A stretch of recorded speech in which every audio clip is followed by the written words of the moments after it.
আসসালামু আলাইকুম। আজকে আপনাদেরকে দেখাবো গরুর তিল্লি ভর্তা। খুবই সুস্বাদু এই ভর্তাটি দেখতে সাথে থাকুন। প্রথমে আমি তিল্লির গা থেকে তৈলাক্ত ভাবটা ছাড়িয়ে নেব। সেদ্ধ এবং পোড়ার ক্ষেত্রে সুবিধা হবে। আমি এভাবে চারপাশের তৈলাক্ত ভাব ছাড়িয়ে নিলাম। ঠিক এরকম হবে যখন এটা আনা হয়, তখন এটার চারপাশে তেল তেল ভাব থাকে। এরপর আমি একটি চাকু দিয়ে কিছুটা অংশ কেটে কেটে দিলাম, এতে করে সিদ্ধ এবং পুড়তে সুবিধা হবে। আগে থেকেই চুলার উপর একটি প্যানে পানি দিয়ে রেখেছিলাম গরম হওয়ার জন্য। এখন সেই গরম পানির মধ্যে তিল্লিটা দিয়ে সিদ্ধ করে নেব ভালোভাবে।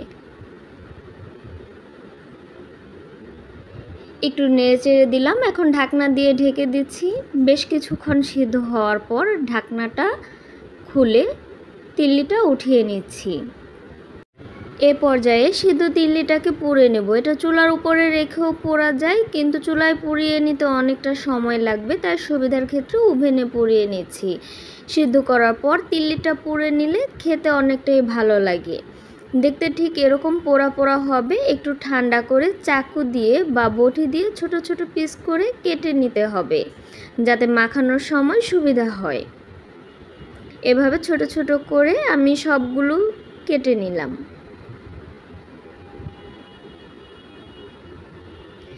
এদিকে একটা বাটির মধ্যে রান্না করা মাংসগুলো হাত দিয়ে ছাড়িয়ে ঝুরঝুরে করে নিচ্ছি।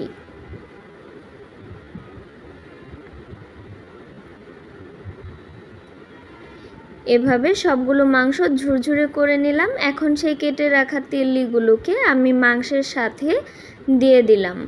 এরপর হাতের সাহায্যে খুব ভালোভাবে মাখিয়ে মিশিয়ে নিতে হবে।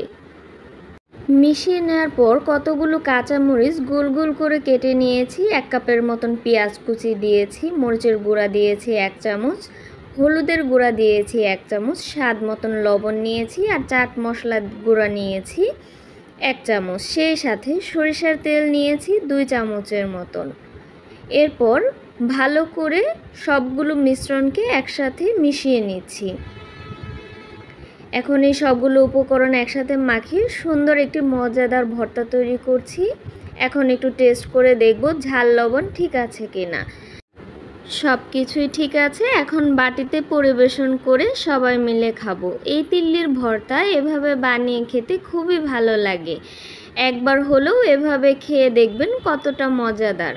ভিডিওটি ভালো লাগলে লাইক, কমেন্ট এবং শেয়ার করে পাশে থাকবেন। সবাই ভালো থাকবেন, সুস্থ থাকবেন। ধন্যবাদ।